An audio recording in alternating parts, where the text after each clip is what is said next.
Good afternoon, everybody, and welcome to Fireside Chat with our very special guest, Janice Fiamengo. And I'm your host, Brian, and I'm joined with Hannah. And yeah, we're gonna get into it. How are you doing, Janice? You looking good? I'm good, thanks, Brian. Thank you for having me on the show. No, thanks for coming on. We're very happy to have you. We're looking forward to hearing your talk at the hearing you speak at the ICMI next weekend. I'm very excited to. There's so many people that I have admired from afar that I'm going to actually be able to speak to in person. It's crazy. So, but for the people who don't know who you are, we'll just start by learning a little bit about who Janice is. Tell us a little bit about who you are and what you do. Well, I'm a professor of English at the University of Ottawa, and I've been employed there since 2003. And I had my first academic position at the University of Saskatchewan in Saskatoon, starting in 1999. And when I was hired at the University of Saskatchewan, I was pretty fresh out of graduate school, and I would have identified as a feminist, although even at that point I kind of considered myself a skeptical feminist. I was questioning some of the dominant narratives of feminism, and I didn't see that as my primary identity. It seemed to me at that point already I was noticing its focus on the righteousness of the perennial victim, and that it wasn't willing, it seemed to me, then to recognize the ways in which society had obviously changed to favor women. And at that point I wasn't thinking so much about men's issues at all, but it just seemed to me, I began to think as I started teaching, and I knew that most English departments, most humanities programs, a lot of the social sciences had been by feminist theory and feminist advocacy, and I just started thinking about what it must be like to be a young man of age, 18 or 19, sitting through class after class after class in which everything male was presented as oppressive and dominating and vile in some way. Men were presented as being responsible for all the evils of the world. The men who had built Western culture with all of its, incredible freedoms, its commitment to legal justice, all of its conveniences, its medical advances, its artistic and literary achievements, all of that was somehow taken for granted, and all that was focused on were the various exclusions and problems for which men were held entirely accountable. Everything female was seen as innocent and good and to be celebrated, and that that skewed version of the world was being presented over and over again, not just as an interesting theory to be considered, but as the only truth to which every student was expected to conform, and anyone who questioned that narrative was, immediately charged with, either some kind of gender blindness, some sort of willful refusal, or with outright, oppressiveness. And I just started thinking it must be really lousy to be a young man having to listen to that and to be somehow held responsible for the supposed sins of his fathers, and so I started turning away from feminism at that point. And as I say, I was hired at the University of Saskatchewan in 1999. Feminism was in full flower at that point. It had been the dominant ideology in English departments, humanities programs for at least a decade, probably longer.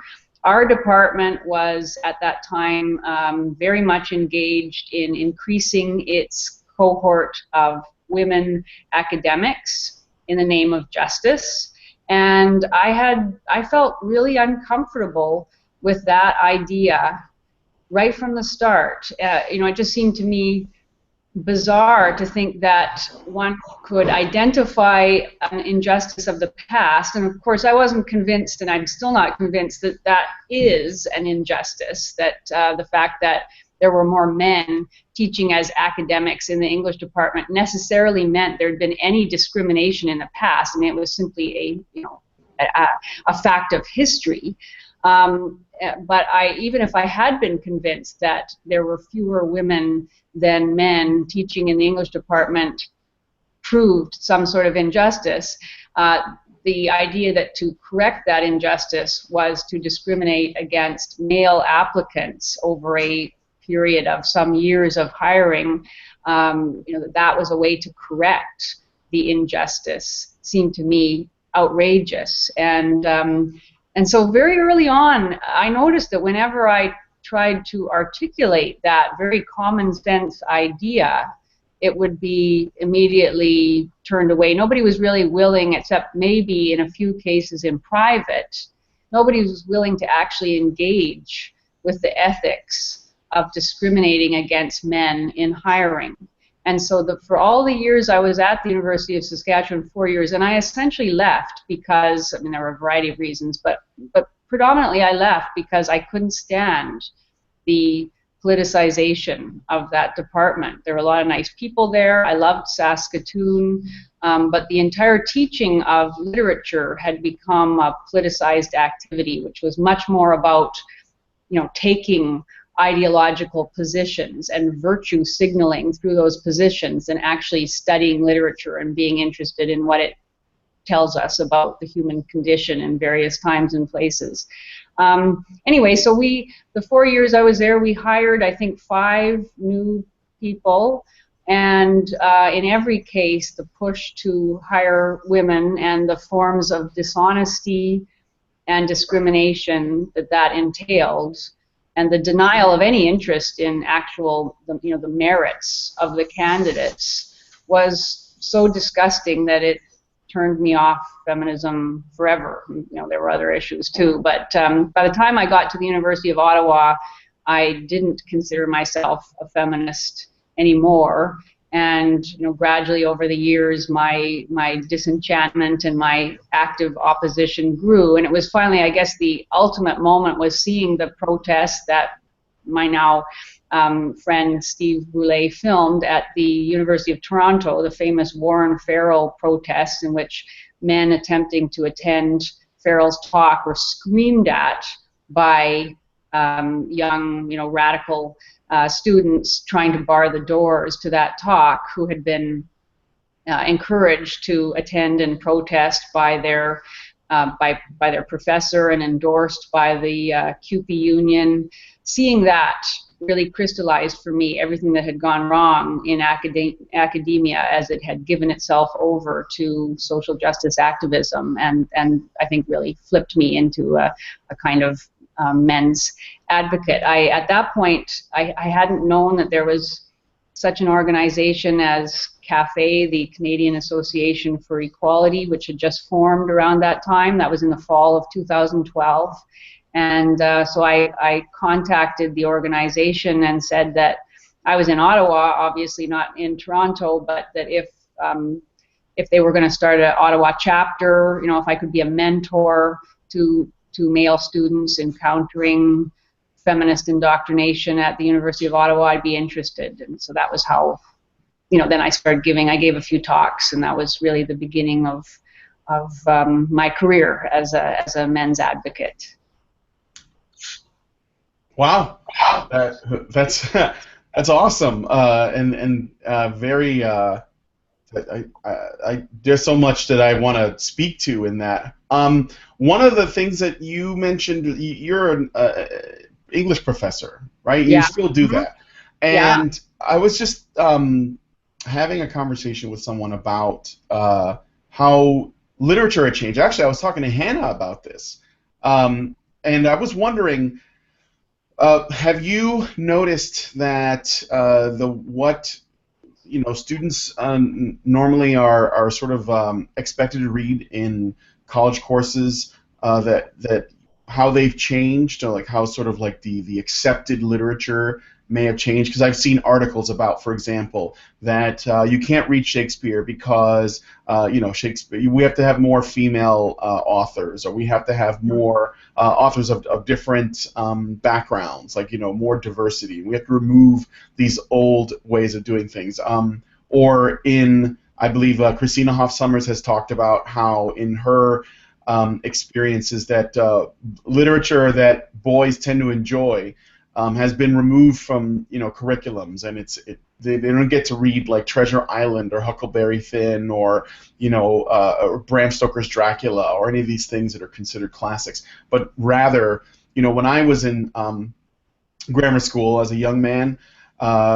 I remember reading all those books, and like All's Quiet on the Western Front and To Kill a Mockingbird and Catcher in the Rye and Flowers for Algernon and all those great books. And then when I went to college recently, I was reading like A Doll's House and these like feminist poetry and stuff. And I mean, like that was the entire class. What a way to turn you off, eh? Oh, I know. I was so bored. So. But have you seen that too as an English teacher? And I was really into the Iliad and the Odyssey as well when I was young. You can't find those now, like in classes, at least not in Chicago. It's very hard to find that kind of stuff in English classes. Yeah, well, I don't want to overgeneralize because some of your viewers will say, well, hey, I took a course and we did read a number of these books. But I think what you're saying is generally true in that there's been this sort of double-pronged movement. One, there's been a rejection of the classics.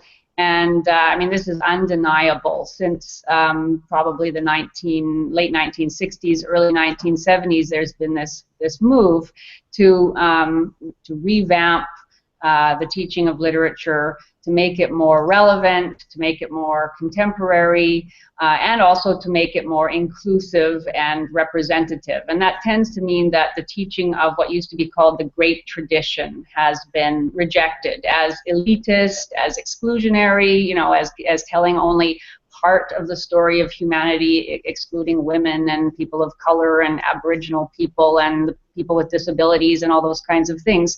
So the whole idea that you learn a tradition because it is great, the very notion of greatness has come under attack by postmodernism. The idea that you would learn a tradition because it's great and because it has something to teach about the human experience. So there even is such a thing as the human experience. That all came under attack in the 1970s. There's a wonderful book called The Closing of the American Mind by Alan Bloom that you may know, where he talks about how this happened, that what happened was that literature professors and other professors in the humanities, they lost faith in that idea that there was something that you could identify as beautiful literature or beautiful art, and that it was worth knowing about for its own sake. They lost faith in that, and that got replaced by other ideas about justice, about literature as representing the experience of people and teaching values rather than being valuable in itself. So therefore it had to be representative of the experience of all people. So there began to be this move in the 1970s and picking up steam in the 1980s and 1990s of the splintering of that great tradition into courses that focus on, black, lesbian, poetry of the 1980s and 90s, and literature that focused on particular kinds of experience. And usually, what was most valued was experiences of oppression and the giving voice to the resistance of people, attacking the heteropatriarchal oppression and all that kind of thing. And so, yeah, literature became politicized in an attempt to appeal more widely to people and an attempt to be relevant, so that people could say, I'm studying literature not because it's great, but because it helps me to understand the experience of marginalized peoples and to be more sensitive towards that experience. And yeah, and so what that meant was that all sorts of courses that had once offered a wide sweep of time, from Chaucer to Virginia Woolf, or Beowulf to Virginia Woolf, it used to be, those got thrown out There's now a much narrower really chronological sweep in literature. Much more literature is just of the very recent past. Few students really know comprehensively the great tradition. If they do study Shakespeare, it's usually in a single one-term course, and often with a kind of politicized ideological lens. So we'll read Shakespeare in order to understand something about Shakespeare's vision of women, or Shakespeare's view of racialized others, or whatever it happens to be. The least interesting, I mean, those are interesting to some extent, but they're certainly not the only thing that Shakespeare is interesting about. Right, they're not definitive of what Shakespeare is. No, Yeah. And you come away, and what students end up learning is this really incredibly impoverished, really deformed understanding of how you're supposed to read literature. They're given a template. The virtue of it is that it's very simple. You're given the race, gender, class, ability template, and you apply it to everything. And so you assess whatever text you have, whether it's a great work by Shakespeare or it's 50 Shades of Grey, and you apply that template to judge the text on whether it promotes or resists heteropatriarchal domination, or whatever it happens to be, whatever the particular focus happens to be. And yeah, it makes the study of literature really boring. And for somebody who actually loves reading, it turns it into something completely different. And yeah, as a white man in particular, you couldn't help but get the sense from being in those classes that your experience is a particularly reviled one.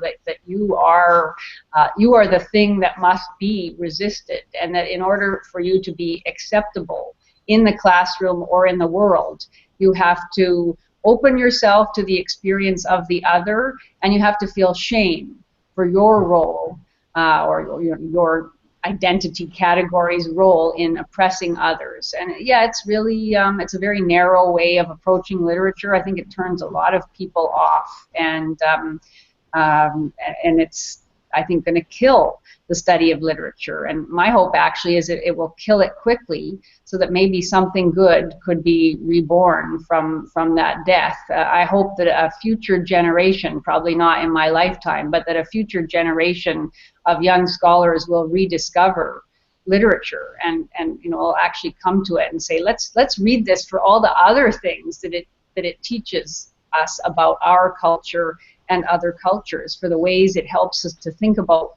what it means to be human outside of those boring, rigid identity categories. But that's going to be really difficult, because once you've lost that understanding, like you were saying, of Homer, of the great classics, of the great traditions of the Greek and Roman traditions, once you've lost all that, it's a lot of work to recover it. And we've now had 2 or 3 generations of scholars who know only gender, race, and class. And it'll be a lot of work to recover that tradition, but I hope it can happen.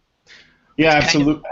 Oh, go ahead, Hannah. It's kind of ironic that Fahrenheit 451 is actually happening at universities with academic censorship and the use of the progressive, stack, the use of the social justice mentality to sort of silence people and prevent people from studying the great texts, rather than, like, the way it was written, you'd kind of expect it to be something that the government forces on people, and instead it's been the very group of people that would be most expected to preserve intellectual pursuit, and here instead they've been trying to destroy it. Yeah, it is a really sad irony that it is students themselves and university administrators and professors too, who are calling for greater and greater restrictions on freedom of expression, greater and greater restrictions on free scholarly inquiry. That's become the form of rebellion. It has been this, sort of Maoist kind of demand for absolute conformity of thought. And at this point, it seems to be a kind of madness that has been unleashed on the university, and I don't know whether it can be turned back until it's run its course and has ruined the university. I'd say universities are ruined right now, as far as I can see. I don't think that there is learning going on in most departments in most universities. There are still maybe tiny pockets. Some students still manage to learn something, but that isn't the primary focus of universities any longer. And in fact, what's happening is that people's minds are being deformed, as we can see when we watch these innumerable crazy protests in which the most privileged students in the world scream about, breaking free of their chains and, scream to shut down speakers rather than engaging in intellectual arguments with them. It's really bizarre. Yeah, I'm going back to the literature thing. There's something else. You were pointing out how in the spheres where people do examine, say, Shakespeare, they do it from this sort of progressive stack / victim / how do we make Shakespeare look like, paint him in a negative light, like by examining his privilege or his treatment of women and minorities or his nationalism, whatever it is. And it reminds me of another guest we had on a while back who we want to bring back on. I think you two should talk. His name is Alan Franson, and he is actually a professor at Loyola University here in Chicago.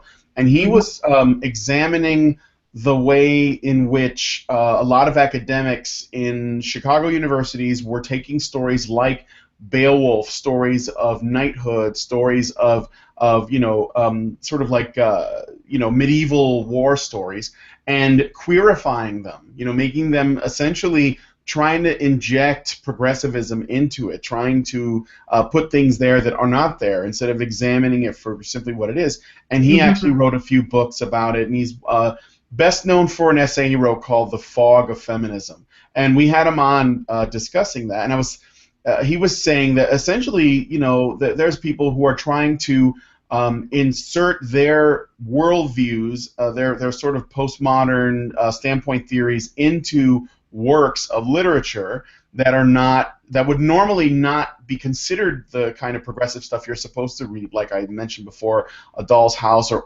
Oleander or something like that, but are more sort of standard mainstream, and then they try to alter them so that there is something that you can examine, like in the case of Beowulf. And he, so there is that, and we had him on talking about it, and he has he's a great guest we've had on a couple times. And then the other thing is they're not only doing this in academia, but if you looked at what the kind of things that were going on with the Hugo Awards and the amount of cronyism that's going on there, and there's some incestuous things going on in terms of which writers get nominated or awarded with things, as opposed to and it's always according to, do you have the right politics? Are you speaking truth to power? Are you punching up in your rhetoric, in your literature? And then there's another thing that I'm reminded of too. So I'm just looking at this sort of domino effect, or like this spreading.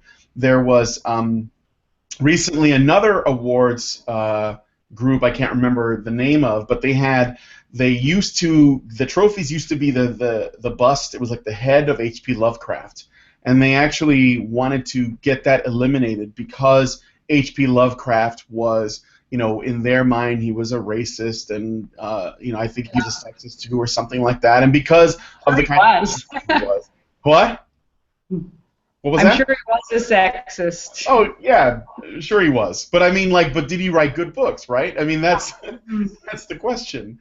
So but yeah, this is sort of like happening on more. It's not just academic. Now maybe the people that are doing this stuff are the product of the academic system, which is I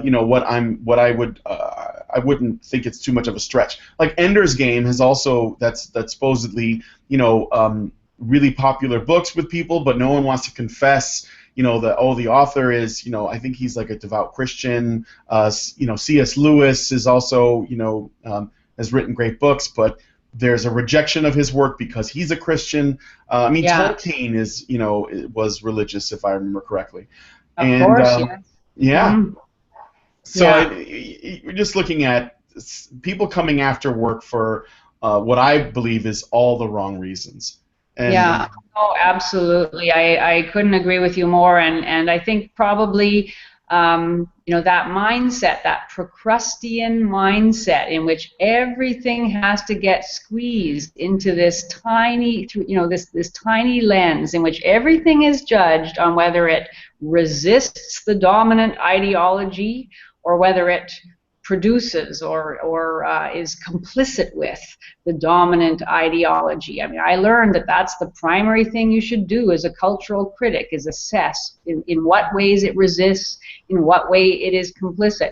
And that has now spread far beyond the confines of the academic world. And it makes sense that it does. I mean, academia now is, most people who end up going into the law or into journalism or into producing popular culture, they've had some experience at university, usually in the humanities or social sciences. So it just makes sense that the heavy indoctrination that one receives during those years ends up filtering out into all sorts of other domains of knowledge production and culture. And yeah, we're turning into, in the name of supposed, I mean, the ironies are so devastating that in the name of tolerance and diversity, we have become such a narrow-minded, judgmental, and piously, self-righteously, witch-huntingly judgmental culture in which we just dismiss whole classes of people because they happen to have the wrong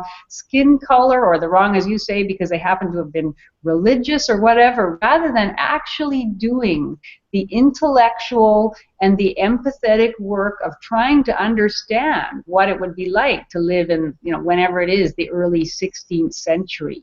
And that's really hard and interesting to do that work of trying to imagine that, and you have to immerse yourself and learn something about that period and what produced its particular mindset. That's really worth doing, and that actually does produce, in the old liberal sense of the word, a well-rounded individual, a liberal humanist individual who can understand how somebody could come to conclusions diametrically different from those that we now hold, but in a reasonable way. And to really be, that was what it meant to be an educated person, was to understand very different times and places, and to understand how a particular cultural mindset made sense for the people who held it. We don't do that in any way at all now.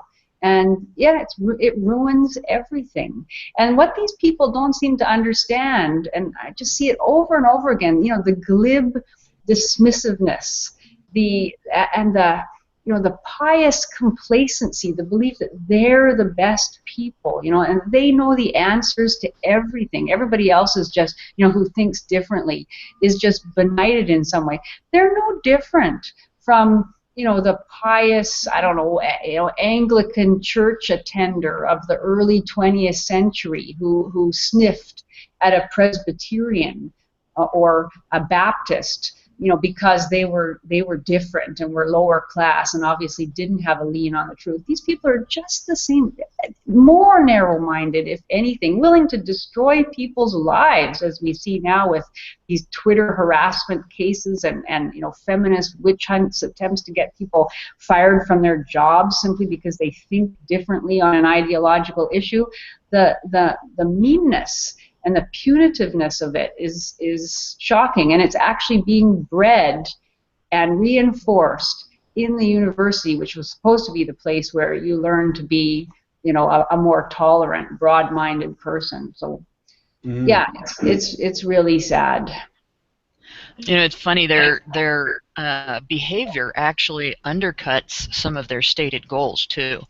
Like with the talk about literature, one of the things that that hit me first, because I think it was one of the first books I learned about being banned in modern study, modern like high school classes and college classes, was what a lot of social justice types did with Huck Finn, and how they ignored the fact that within that book was one of the best portrayals of how ugly and stupid and dehumanizing racism is, and how abusive it is for society to impose developing a racist attitude on a child, and how it's done, how it's accomplished. Like that moment in the book where Huck Finn has to use the N-word to protect his friend Jim. And it's not just distasteful to him, it's actually, he feels horrible about it because he knows it's wrong. You know, and a child can figure out that's wrong, but the adults around him are imposing that narrative on him.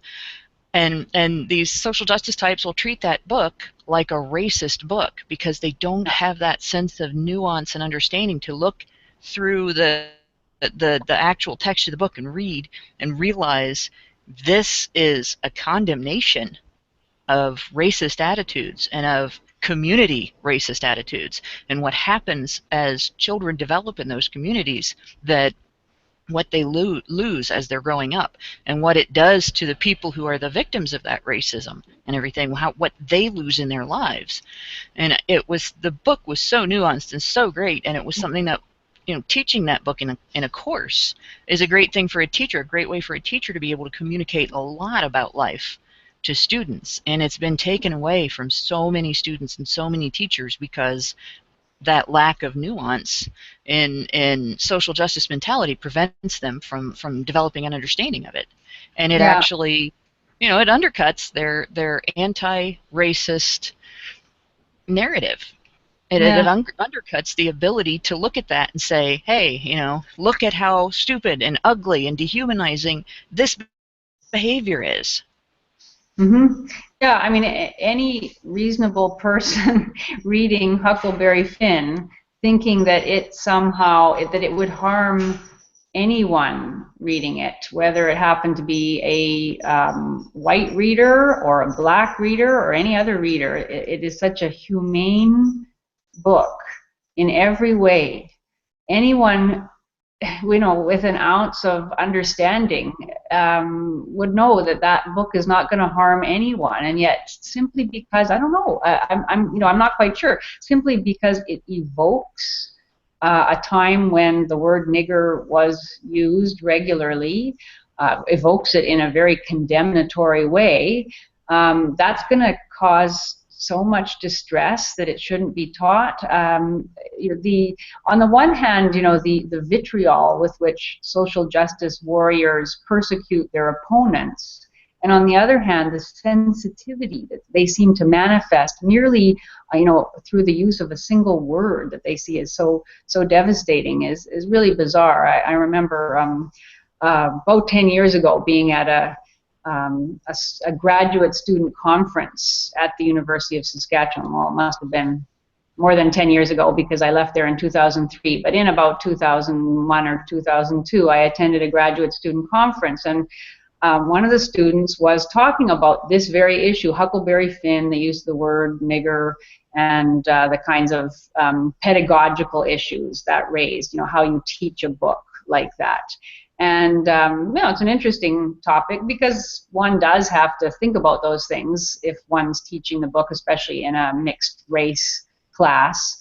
And she got so worked up about it that she couldn't finish her paper. She started crying. She could not say the word nigger, and she started crying while she was giving her presentation, and it turned into this, I don't even know what, hysterical kind of display of her moral sensitivity, I guess. I don't think she intended that exactly. I don't even know what was going through her mind, why she would cry to such an extent. This wasn't just a few tears being held back. She couldn't finish the paper, and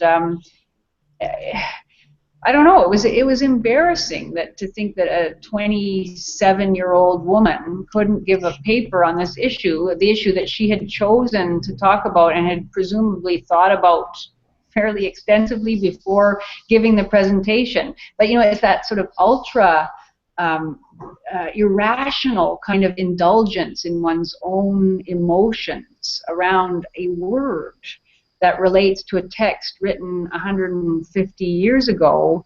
I don't know. At that point, I just thought, how can we even, like, how could you even be a teacher if your emotions were so out of control, where you weren't able to talk? There are a lot of things that are much more pressing, and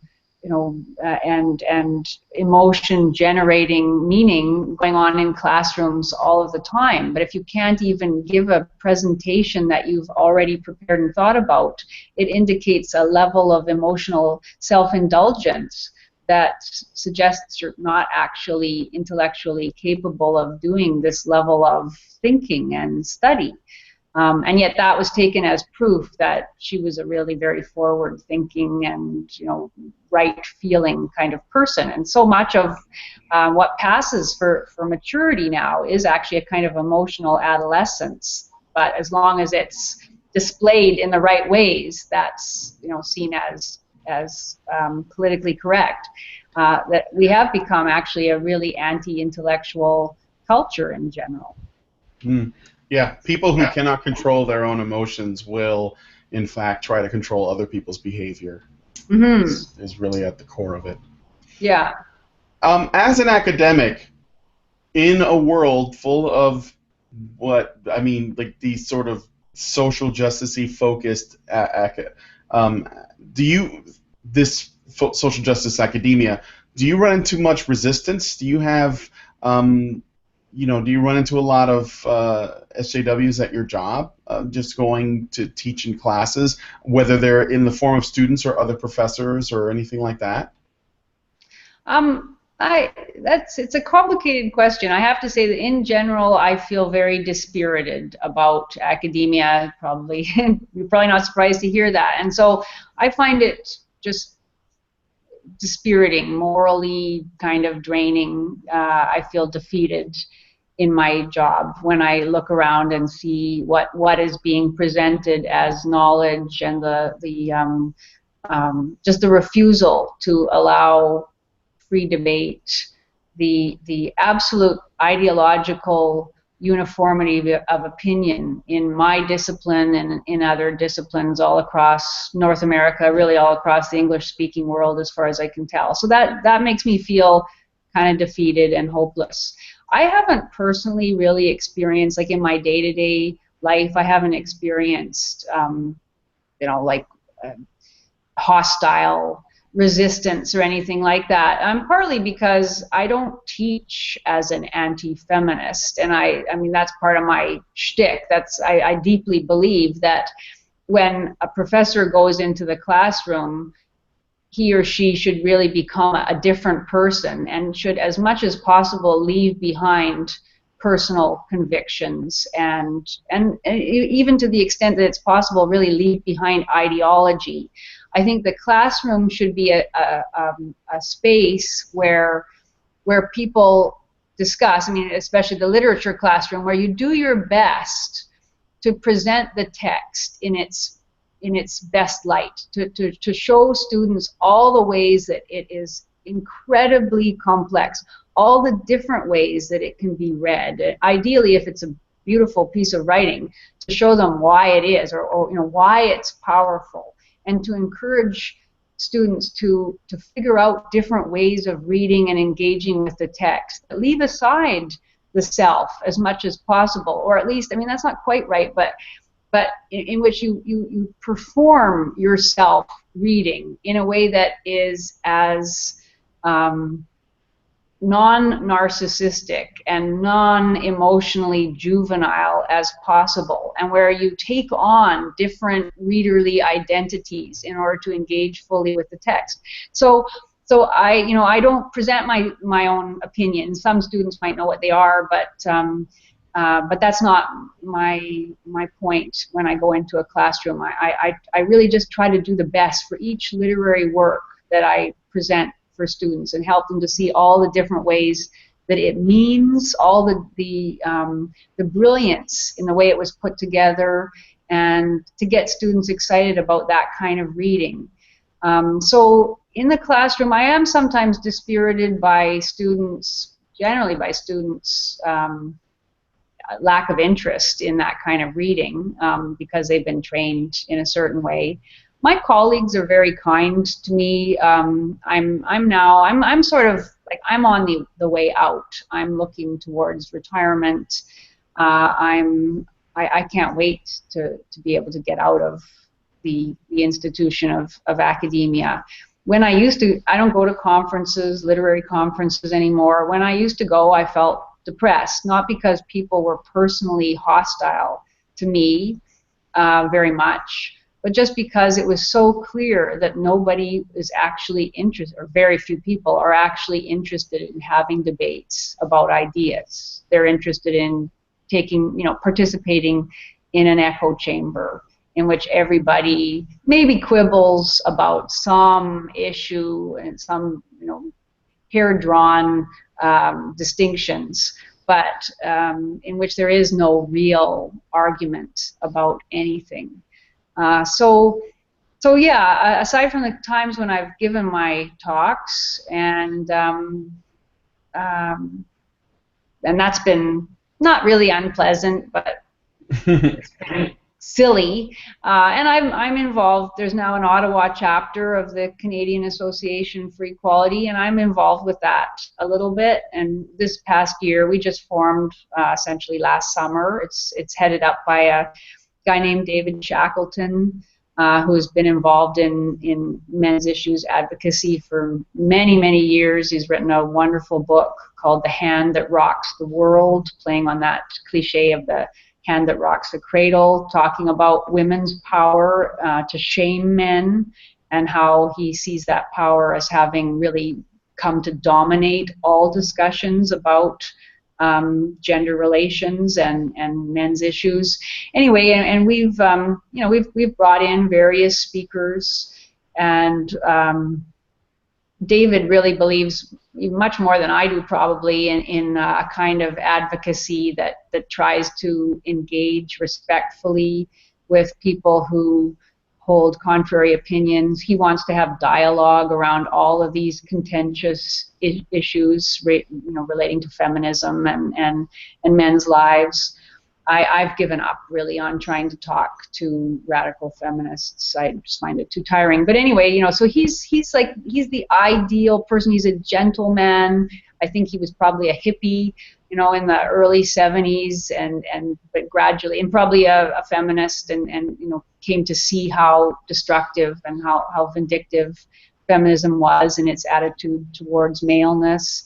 And so we've had all these talks, and he's encouraged, there have been protesters outside, he's encouraged them to come in and debate, and talk in a atmosphere of mutual respect, civil disagreement, and they just don't.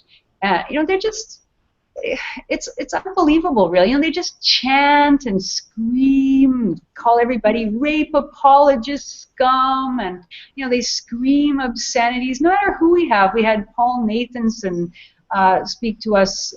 He was our last featured speaker in March, I think it was, of this past year. And Paul Nathanson is a gentleman. He's a gay man. He's talked about what it is like to be gay and not feminist oriented. He's really interested in new forms of masculinity that are neither the traditional form nor the feminist version. What could these new forms of masculinity look like that are male positive? And they screamed and shouted. They didn't even know who he was. He's written 4 huge books on man-hating in our society. None of them have even cracked a single page, and so, that isn't directed at me. They've tried to get me fired, by the way. They wrote to the dean of my faculty and the president and everything, saying, that I'm this terrible person. They looked at my Facebook page. They found things that they thought proved I was transphobic and also homophobic and all sorts of things. And they made all these accusations. It's going to take more than that to get me fired, and that didn't really scare me. It's just discouraging, really, that there are so many stupid mean people thinking, fired by their own self-righteousness, with nothing better to do than to disrupt the talks of really well-meaning, intelligent, thoughtful people. And that nobody does anything about it. You know, the university administration, they're not the least bit interested in protecting freedom of expression. They're not the least bit interested in making sure that people who are invited as guest speakers to the university don't have to run through a gauntlet of obscenity screaming protesters. They don't do anything. They're not even embarrassed when talks by their own professors, as happened to me 2 years ago, are shut down. They couldn't care less. You know, they just put their finger to the wind and they see which way it's blowing. And it's certainly not blowing in favor of, you know, non-feminist discussion. So they couldn't care less that the university is no longer a place where people can discuss the most pressing ideas facing us as citizens today. And it's just pathetic. All right. Anna, did you want to add anything? Nope, I think that was pretty complete. Yeah, I think so too. So I guess I don't really need to ask you if you think that education needs some kind of reform or revisitation. I think that we're looking pretty clear at that. I mean, there have been petitions where you know, you've seen the petition that wanted to either remove gender studies altogether or humanities courses that are similar to it. Do you think that that is viable, or maybe because there are people who have made the argument that it should stay, but there should be stuff that can combat it, you know, argue against it. The idea that, you know, the answer to you know, bad speech is more speech, essentially. Mm-hmm. You know, it should be fought in the battlefield of ideas, essentially. Yeah, well, I mean, I agree with that, the alternative, you know, that we need a real gender studies program where students would have to take, for instance, extensive courses in biology to actually understand something about the biology of sex before blithely dismissing it all from a position of total ignorance. You know, as I did. I took feminist courses, gender studies courses when I was an undergraduate student, and as a graduate student, actually more as a graduate student, and I latched onto that idea that that gender is a social construct, that it can be remade as sort of at will, with no biological basis. I knew nothing about biology. I never took a course in biology, so I knew nothing about hormonal and physiological differences between the sexes that make that a nonsensical kind of thing to claim.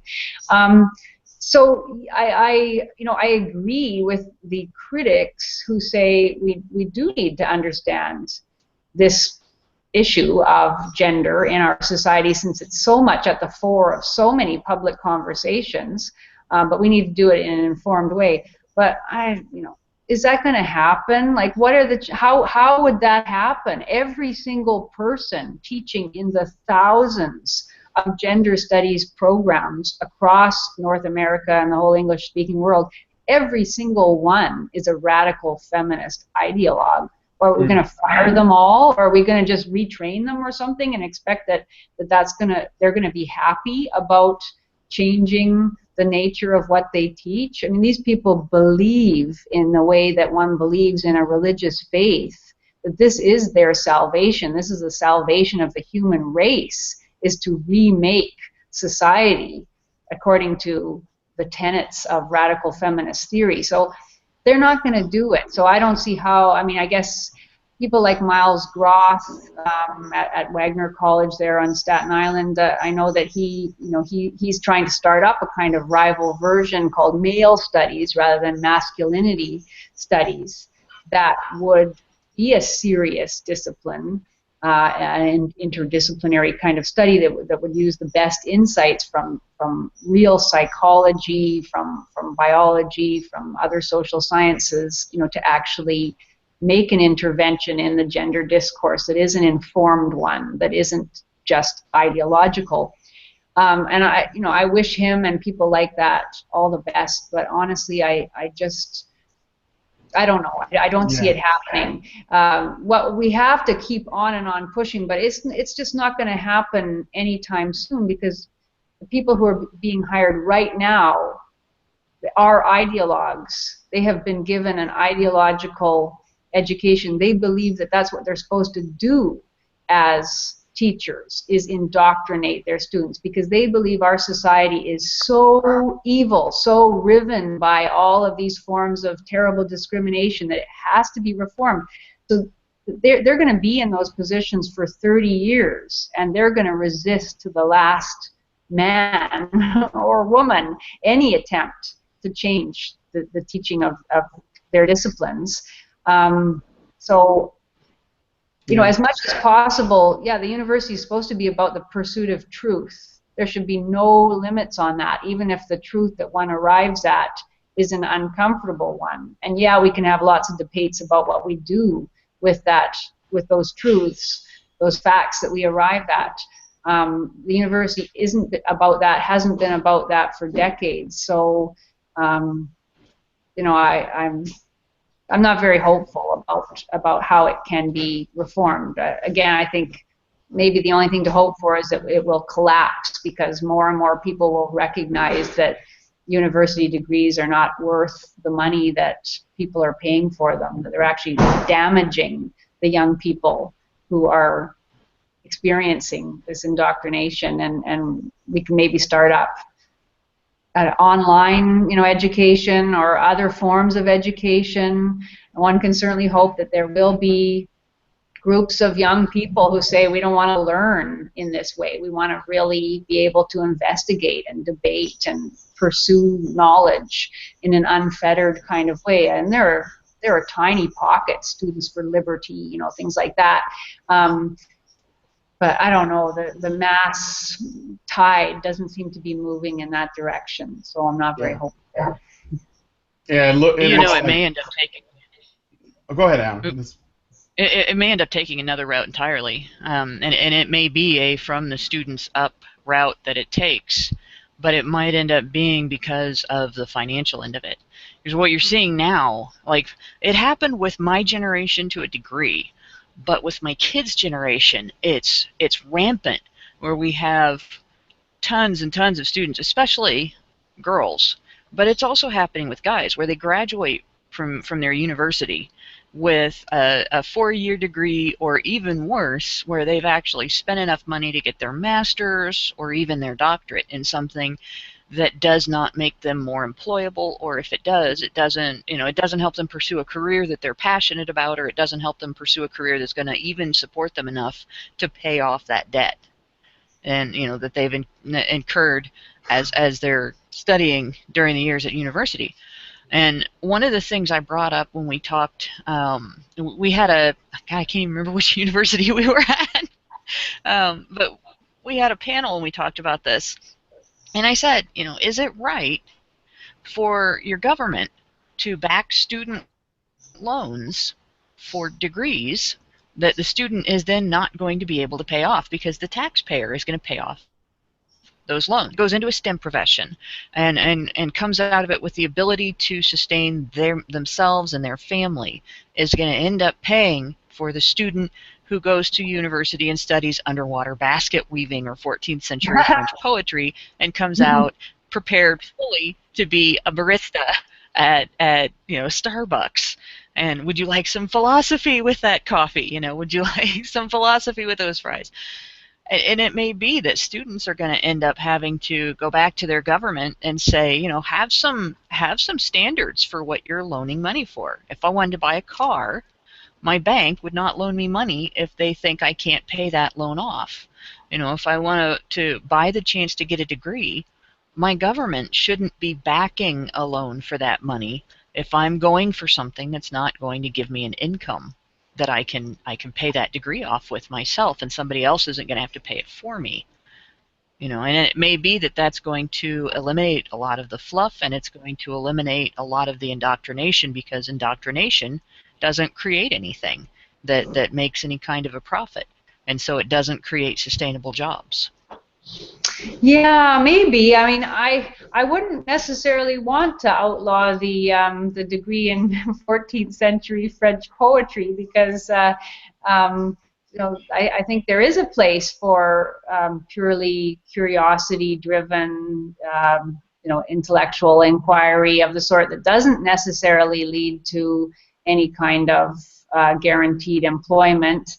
I always felt that a really good English degree would lead to different things, because you not only learn something about the literary tradition, but presumably you learn writing skills and skills in logical argumentation and all sorts of things, research that can take you places. But even if it doesn't, I'd want to be part. I mean, this is a difficult discussion, I think, because I want to be part of a society that collectively does support curiosity-driven study, so that if somebody wants to spend 4 years of his or her life learning about, classical Greece and its traditions, that they should be able to do so. Hopefully, that they can then go on and support themselves in some kind of endeavor, not necessarily directly related to what they studied. On the other hand, I think a lot of people who do ideologically oriented degrees actually do end up getting jobs in which they are able to pursue and implement their ideology in politics, in social work, in the legal profession. There are all sorts of, in academia, in journalism. I mean, look what's happened to journalism over the last 10 to 15 years. It has become an ideologically driven profession in which the truth doesn't seem to be of a great deal of interest, but the narrative, pursuing the politically approved narrative. Where does that come from? That comes from generations of ideologues teaching journalism. So I think the issue is not so much whether one can necessarily get a job with one's degree or not, but whether we as a society are comfortable supporting education that really is just ideological indoctrination. And that's the issue, that we need to insist that universities be about free inquiry again, as they once were.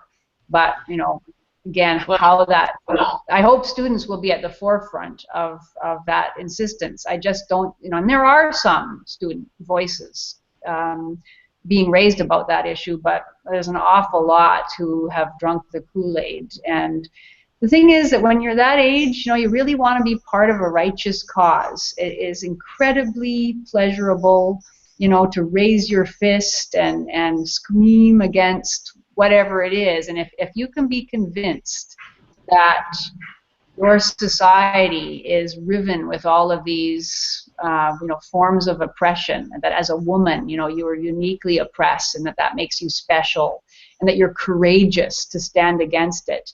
Of course, you know nothing about what's come before. You've got no standard of comparison. You don't know what it's like to live in another country. You don't know what it was like to live in the 13th century. You have no sense of really what our society actually is like.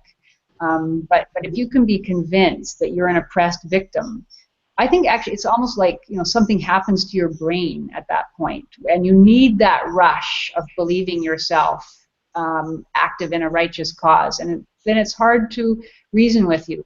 So that's the danger.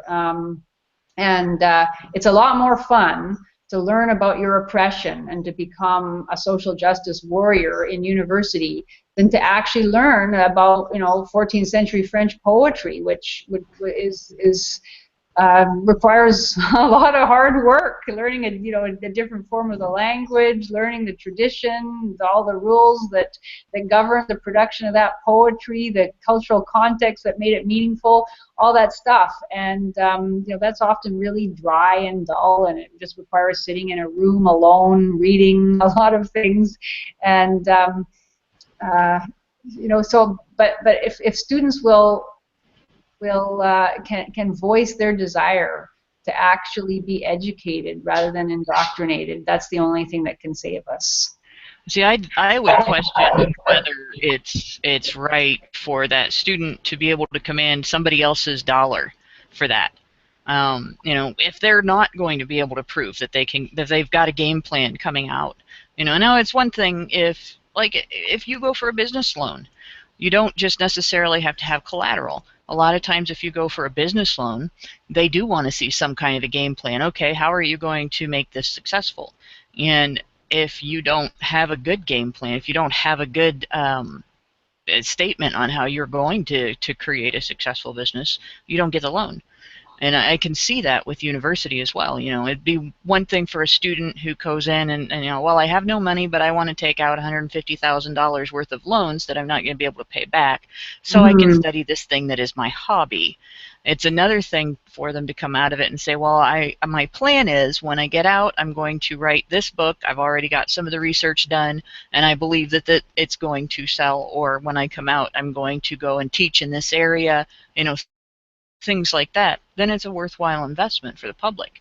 Or if they go in there and they can pay for it themselves, then they should be able to study anything they want, you know. Right. But when it comes to asking somebody else to pay for something like that, then it becomes a luxury that you're commanding somebody else's dollar to pay for.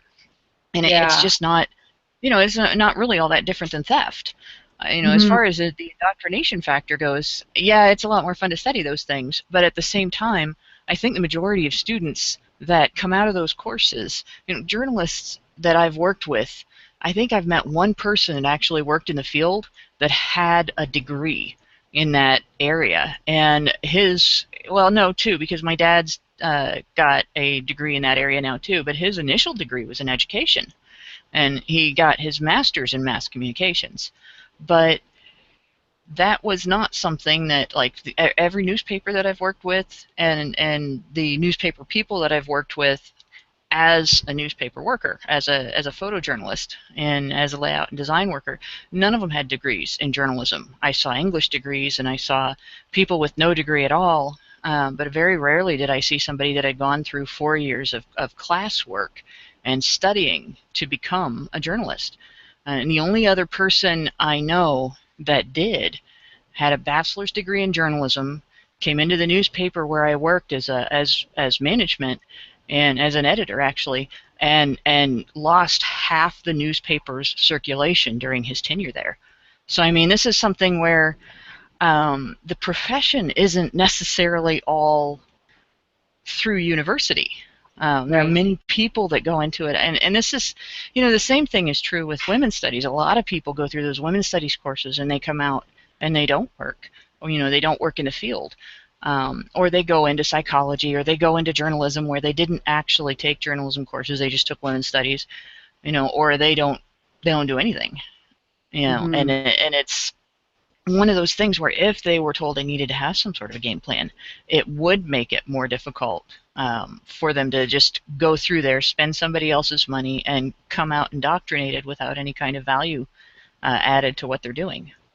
Yeah, yeah. Well, I mean, it's a complex issue, as you've just shown us, because there isn't a single necessarily line between what one studies and what one ends up doing. I mean, I would always want to make the argument that it's of benefit to society in general to have a well-educated populace, even if the kind of education is an education in humanities, for instance, that might not lead directly into jobs. But things have changed so much now. I mean, that idea used to be an old elitist idea in the best sense, that, you know, the very top, the most intellectually inclined students would be supported while they took you know, courses. Some of them, of course, work to support themselves, but there's always, I mean, even those who pay for their own education are being supported by the taxpayer, because not all of what,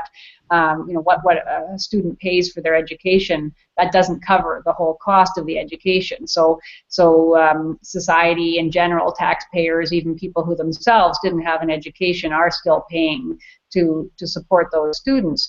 But I think it was one thing when that was an elite of very intellectually gifted students who were going on to university. Now it's kind of a common thing. It's just, I don't know what the percentage is exactly, but it's very, very high. It's like 60–70% of high school students go on to higher education, not even necessarily because they want to, you know, or because that's their plan to do, but simply because they're kind of encouraged to do so by their parents or by, guidance counselors or whatever. We now have this idea that every student needs to take higher education, and for a lot of those students, it isn't really.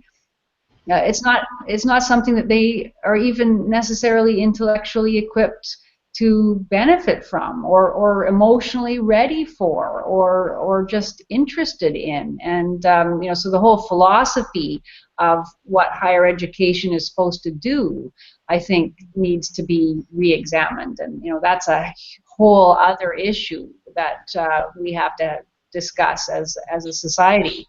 But certainly, if we to remove the element of ideological indoctrination from university, no matter what we decide to do about the numbers of students going or the percentage of high school students who go on to higher education, unless we're going to change the whole tenor of university education away from indoctrination, it's going to be a waste of everybody's time and money. No, that part's going to be a hard fight. And there's been, like Sargon of Akkad had a petition to ban social justice type classes at one point, and there's been a lot of discussion over whether or not that was the right approach. One of the things I thought of was the idea of, instead of banning those classes outright, because that's just as bad as having them, would be saying, well, you cannot make taking a social justice class, type class, a prerequisite for graduating as an educator or a journalist or a psychologist. Those prerequisites or those requirements that you have to have for your courses in those areas should be related to those areas, and so on. And it's one thing to allow women's studies as a major to require students to take women's studies courses, but it's another thing to say, well, if you're going to go into business, you have to take a women's studies course, because then it becomes forced indoctrination. And you wouldn't make them take a Jesus course. And I went to a university that was run by the Mennonite Church, and there was quite a bit of conservative rules and everything at the university. But one of the things that I had to do as a student there was I was required to take some religious courses, which for me, it didn't bother me. But if I had come from a family of atheists, which I probably wouldn't have attended that university if I had, but if I was attending a state university and I came from a family of atheists and they said, well, you have to take a Jesus course, then it would become something entirely different than where I voluntarily went to a university that was not a state university, a more privately funded university. And it was a university that was run by a religious entity. So I knew what I was getting into. And they said, well, to be here, you have to take this course. So students that go to, say, Bowling Green State University or Ohio State University here in Ohio, and they get there and they find out that they have to take an indoctrination course in order to go into a profession that isn't really related to that area of study. I think that's unfair to the student. And the students ought to rise up against that and say, no, we have the right to not be told that we have to take these courses to have this profession. Well, you've put your finger on it really, Hannah, I think, in the sense that we now have religious universities all across North America masquerading as non-religious institutions. They just aren't Christian institutions. They are intersectional feminist institutions, and that is their religion. It's held very very passionately by the vast majority of those teaching in those institutions, and students often don't know that. And so the whole trouble is that it isn't just, the idea that we could get rid of social justice courses presumes that social justice courses actually advertise themselves as that. And certainly there are, we've got gender studies and other kinds of departments, but the English department is also a social justice course, and so is the religious studies department, and so is the sociology department, and so is the anthropology department, and so is the journalism faculty, and it's everywhere now. Maybe not yet in the hard sciences, but even there it's starting to. Oh, it is. Yeah. In my school there was social justice sort of sprinkled into chemistry, biology. It was the only place I didn't find it was math, and I think it's because they haven't figured out how to put it in there yet. Yeah, they haven't. Yeah, although when I was going into my classroom last year, I think there was a note on the classroom for a good part of the term, and it said "Math for Social Justice." Good Lord. And it was a group that was meeting in that room at a different time, and I was always quite curious as to what math for social justice was, but you know, it can creep in anywhere, and you know, so that's the whole problem that we confront now. That the cancer, to use Milo's phrase, it's not confined to any one department.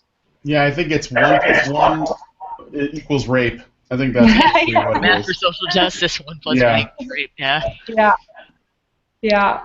All right. Well, you know, we're getting a little close to the end here. I wanted to ask you briefly, what do you plan on speaking about at this year's ICMI? What is your sort of thesis about your speech?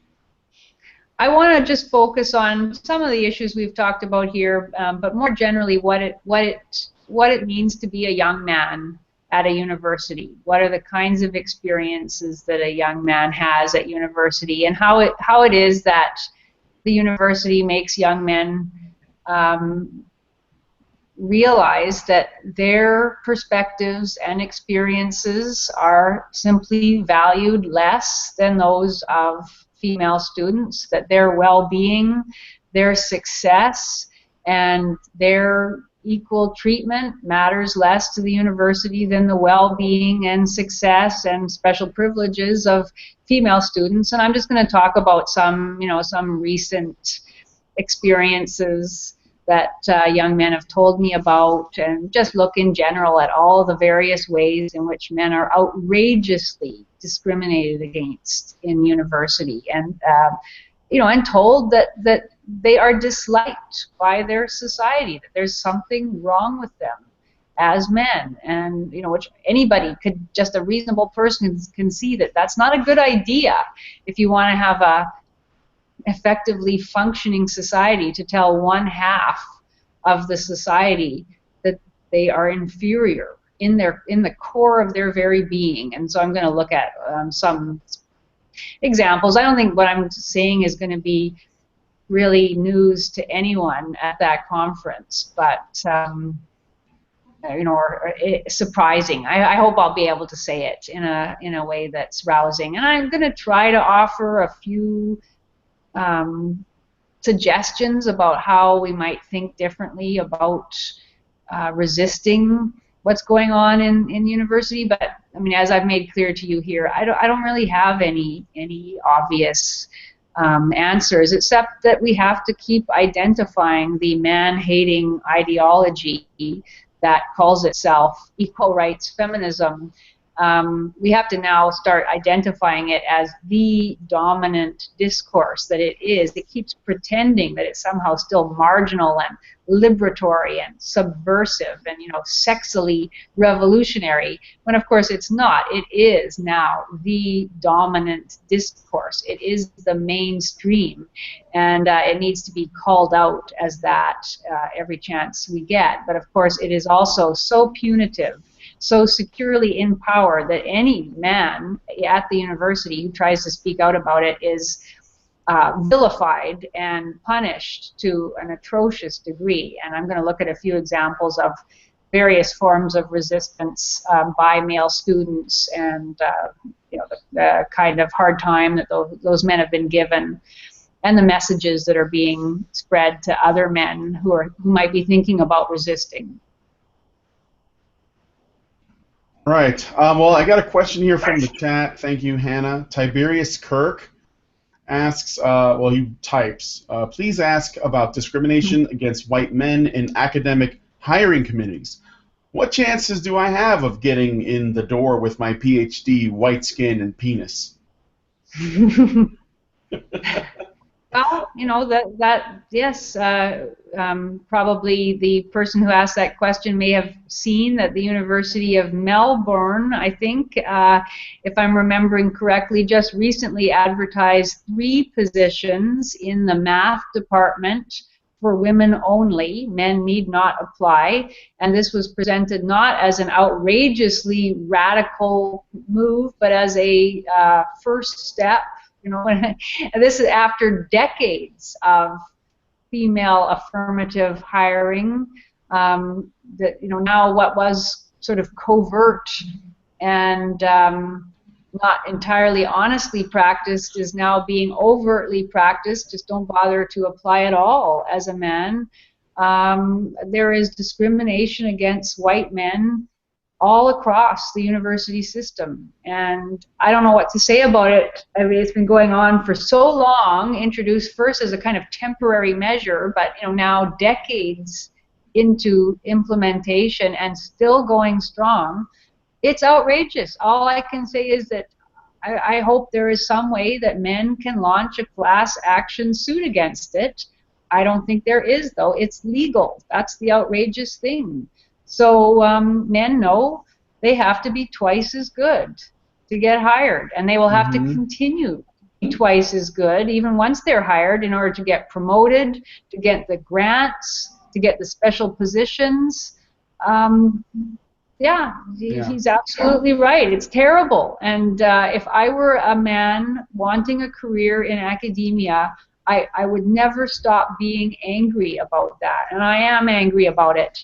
I was hired on an equity ticket, as they called it, and I've spent my whole life being aware of that, and it is lousy. It's bad for women, although it's way worse for the men that have to deal with that reality. And why anybody would think that it somehow hurts men less, supposedly because there's this long history of discrimination against women, that now it would be okay to discriminate against men for decades, and that men are just supposed to take it and be fine with it, and in fact support it, which they do in some cases. You know, but dictionary definitions. But feminism is just equality, y'all. Yeah. Let me ask you one last question before we wrap it up. Speaking of feminism, do you think that someone can advocate for the issues facing men and boys, advocate for men's rights without actually having to deal with feminism, or without combating feminism?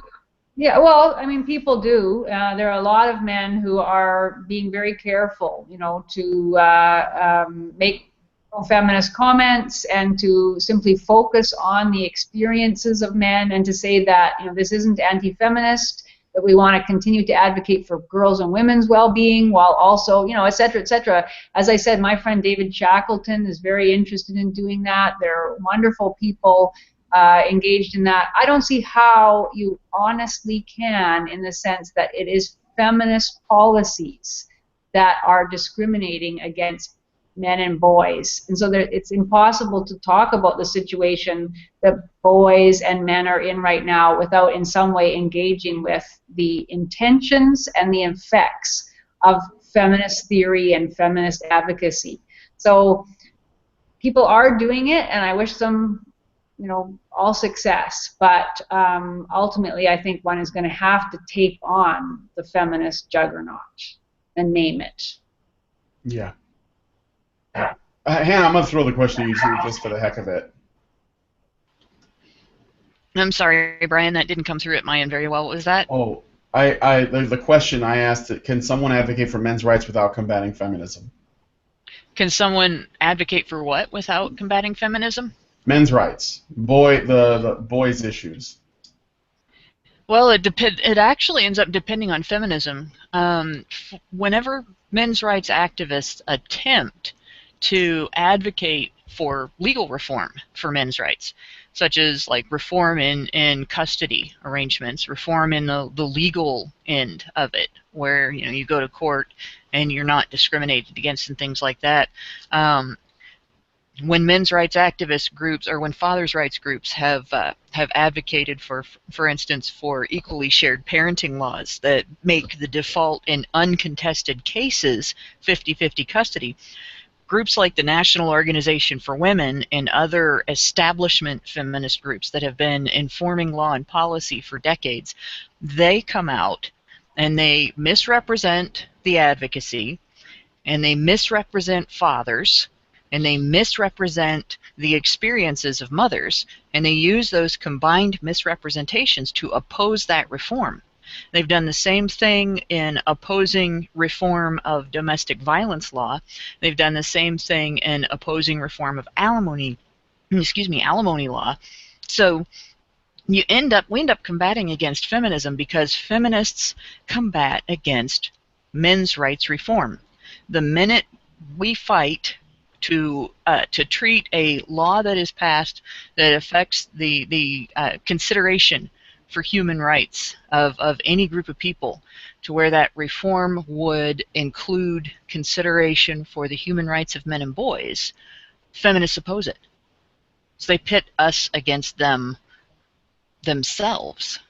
And if feminists would not oppose that reform, then we wouldn't have to fight against them. We still might end up having to criticize some of the things they've done, but we wouldn't have to oppose them. Yeah. Very well said. All right. Well, thank you, Hannah. And Janice, is there anything else that you want to say that I didn't ask or didn't come up? I just want to give you an opportunity to say something if you want to send people where they can find you and watch your videos or whatever. I don't think there's anything. Thank you. I enjoyed our chat. I would encourage anyone who's interested in looking me up. I think if you put in Fiamengo File in Google, my videos will come up. And thanks for talking to me. It was really interesting. Well, thank you for coming on, and we look forward to seeing you next week at the ICMI in London. Yeah, right. Me too. Okay, thanks to the people who stopped by to listen to the chat. If you have any thoughts, please feel free to leave a comment, share, subscribe, you know the deal. And thanks, Hannah, for coming on with me. You made this a lot more enjoyable.